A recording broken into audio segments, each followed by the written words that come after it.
ఈ వీడియోలో మనం క్వశ్చన్ నెంబర్ 13 ఎలా సాల్వ్ చేయాలో నేర్చుకోబోతున్నాం. క్వశ్చన్ చూసినట్లయితే a fire tongs has its arms 20 cm long. It is used to lift a coal of weight 1.5 kg force by applying an effort at a distance of 15 cm from the fulcrum. ఇది ఒక situation. యాక్చువల్గా fire tongs అనేది ఎలా ఉంటుంది ఒక మీకు చిన్న diagram draw చేసి చూపిస్తాను. యాక్చువల్లీ నేను ట్రై చేస్తున్నాను.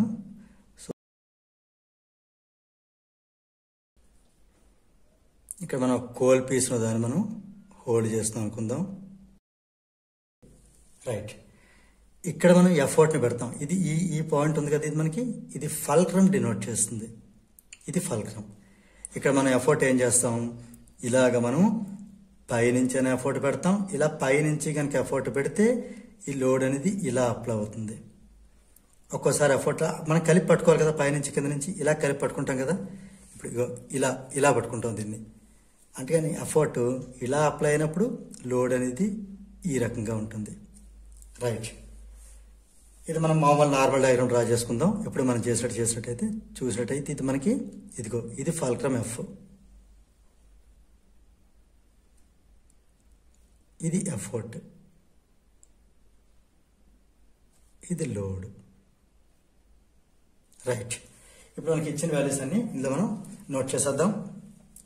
ఆర్మ్స్ 20 cm లాంగ్ అంటే ఆర్మ్స్ అంటే ఇక్కడ మనకి ఇక్కడి నుంచి ఇక్కడ మనం అబ్జర్వ్ చేసినట్టయితే arms 20 cm long. It is used to lift A coal of weight this much and applying effort distance 15 cm from welcome.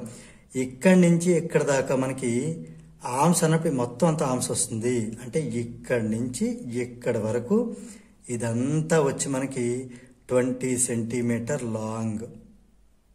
ఇదొకటి. తర్వాత ఈ కోల్ వెయిట్ అంతా అంటే ఈ లోడ్ ఎల్ దగ్గర మనం హ్యాండిల్ చేసినటువంటి ఈ లోడ్ వెయిట్ అంతా అంటే అది ఎంత మనకి ఇవ్వడం జరిగింది 1.5 kgf, 1.5 కిలోగ్రామ్ ఫోర్స్. తర్వాత ఎఫర్ట్ ఎంత ఎఫర్ట్ పెట్టాం 15 cm ఫ్రమ్ ది ఫల్క్రమ్ అంటే ఇది మనకి 15 cm ఇక్కడి నుంచి ఇక్కడి వరకు మాత్రమే. Right, okay. ఇప్పుడు మనకి క్వశ్చన్ ఏంటి మనకి ఇప్పుడు ఇది గివెన్ సిచ్యువేషన్. మనకి ఏ వాల్యూ మర్చిపోలే కదా, 20 cm లాంగ్ 20 నోట్ చేస్తాం. కోల్ వెయిట్ కూడా అది లోడ్లో అది కూడా నోట్ చేస్తాం. అలాగే ఎఫర్ట్ డిస్టెన్స్ కూడా ఎఫర్ట్ లెంత్ అది కూడా నోట్ చేస్తాం. మనకి 2 bits are there. First bit ఏంటో చూద్దాం. Find the mechanical advantage of the fire tongs. Mechanical advantage అంటే ఎంఏ అని అంటే మీకు చెప్పాను. ఎంఏ ఎల్జీ మేల్ గుర్తుపెట్టుకోండి. ఎంఏ ఇట్ నుంచి ఎల్జీ కాబట్టి ఇది లోడ్ ఆర్మ్. కంపల్సరీగా లోడ్ రాసినప్పుడు ఇక్కడ మాత్రం ఆర్మ్ అని కంపల్సరీ రాయండి. ఇది effort arm. Okay, effort arm అంటే ఈ నుంచి ఎఫ్ దాకా డిస్టెన్స్, లోడ్ ఆర్మ్ అంటే ఎల్ నుంచి ఎఫ్ దాకా డిస్టెన్స్. ఇది కూడా ఈజీ. ఈ ఎఫ్ ఎల్ఎఫ్. ఇప్పుడు ఈ నుంచి ఎఫ్ దాకా ఎంత 15, మరి ఎల్ నుంచి ఎఫ్ దాకా 20. ఇది మనం 5తో క్యాన్సిల్ చేస్తే 5 3 జార్ 5 4 జార్ సింప్లిఫై చేస్తే 0.47 జార్ 28.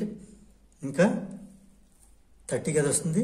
30కి ఇది 4 7 జార్ 28.075. రైట్ అన్న, ఇది 4 7 జార్ 28. ఓకే, ఇది మనకి మెకానికల్ అడ్వాంటేజ్ అనేది 0.75 రావడం జరిగింది. ఇప్పుడు మనకి ఇంకేంటి సెకండ్ బిట్ చూడాలి. సెకండ్ బిట్ క్వశ్చన్ ఏంటో ఒకసారి మనం అబ్జర్వ్ చేద్దాం. The effort needed. సెకండ్ దాంట్లో మనకి ఎఫర్ట్ కావాలి అంటే ఇక్కడ ఆల్రెడీ లోడ్ అయితే ఉంది. ఇక్కడ ఈ లోడ్ ఆర్మ్ ఎఫర్ట్ ఆర్మ్ అన్నీ ఉన్నాయి. ఎఫర్ట్ కావాలి అంటే మనం ప్రిన్సిపల్ ఆఫ్ మూమెంట్స్ అప్లై చేయాలి. ప్రిన్సిపల్ ఆఫ్ మూమెంట్స్ ఏం చెప్తుంది, load into load arm is effort into effort arm.